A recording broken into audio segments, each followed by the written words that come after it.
Welcome to the All About You podcast. My name is Sheila and I am your host. In this podcast, I invite everyday people to tell their stories of their travels, passions, and what makes them happy. So if you have a story to tell, please contact me on allaboutyoupodcast@yahoo.com and let's tell your story. So now for today's conversation.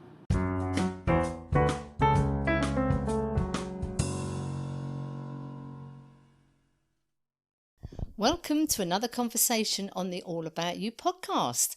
And my guest today is Kiran. So, Kiran, welcome to the podcast. Thank you. Hello.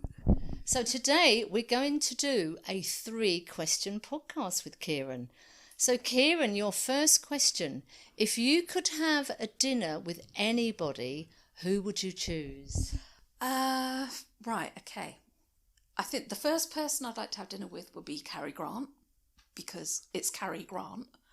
He's an amazing actor. I just love everything that he's been in, and I think he's had the most extraordinary life, particularly from his roots in Bristol, where he started out as a kid. I think his mother had mental problems or whatever, and he then emigrated to the States, and I don't know, I think he was in a theatre troupe, and then he actually finally became a star. He just had the most interesting life, and I think he had about 6 marriages, ended up being married to an heiress as one of them, the Woolworths heiress. And just would love to have had dinner with Cary Grant. So if you had dinner with Cary Grant, what question would you ask him? Was it worth it? What, the 6 marriages? Has everything that he's been through was it all worth going through?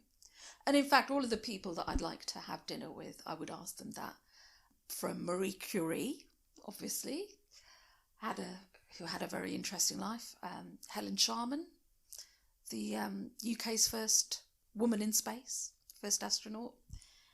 And, Rani, I can't think what her surname is, Lakshmibai.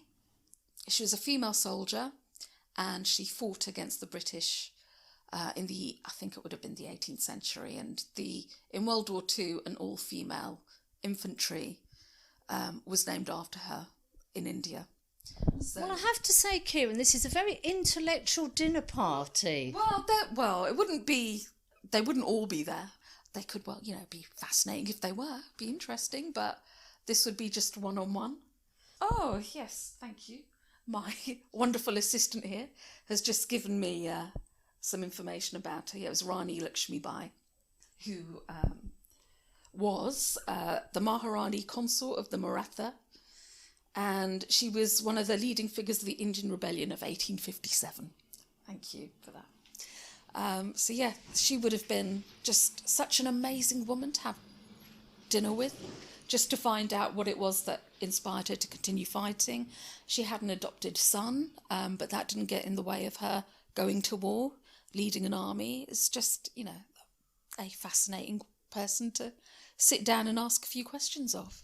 So, Kiran, do you read a lot of female biographies? No, I don't. I don't read biographies per se. I should do, but I just don't have the time. But that's life, isn't it? Another person I'd really like to sit down with and chat to would have been Mother Teresa as well, and ask her whether foregoing all of the comforts of life was worth it. Bearing in mind that she worked in the most horrible places, the Black Hole of Calcutta, and all of the work that she did. What it would be nice to know was that if she ever felt she'd missed out on anything.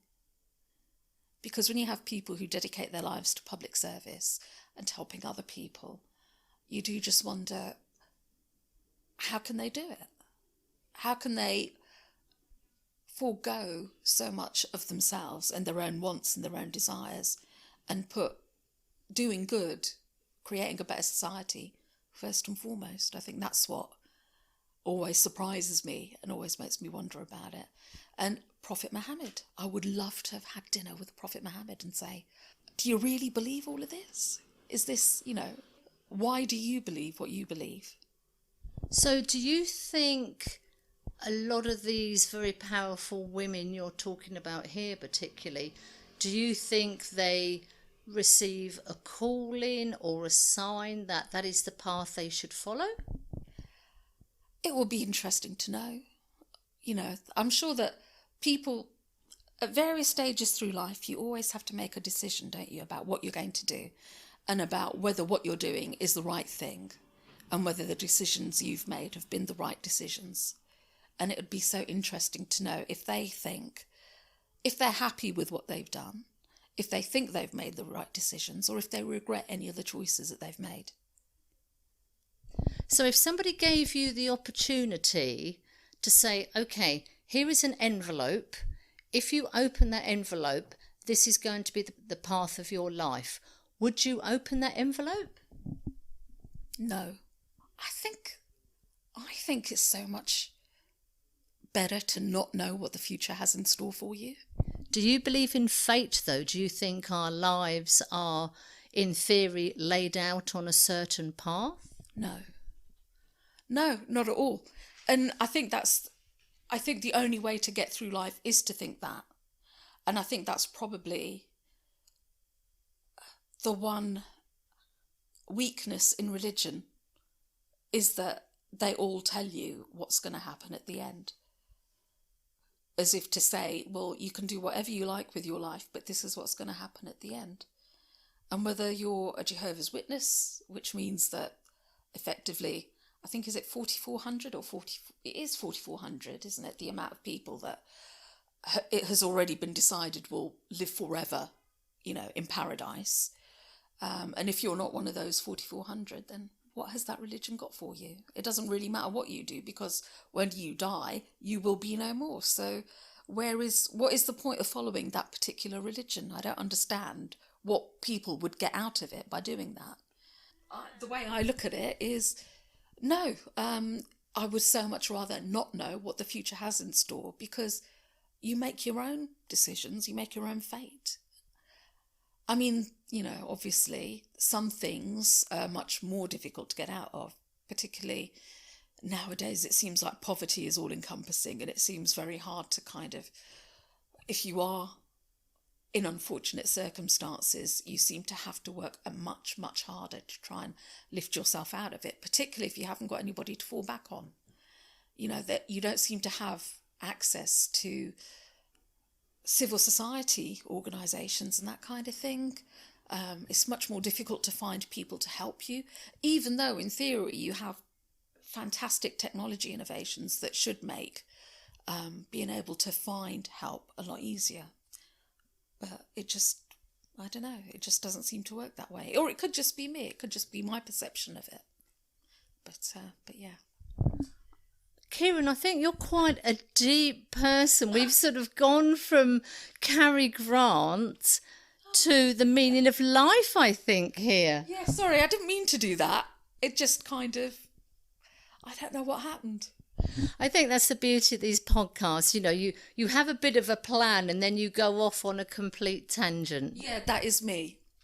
Okay, so I'm going to rein you back in now then. I'm going to rein you back in. So, Kiran, if you had the opportunity to travel anywhere in the world and you wouldn't have to worry about how you're going to get there, the cost of the ticket or anything, where would you like to go and why?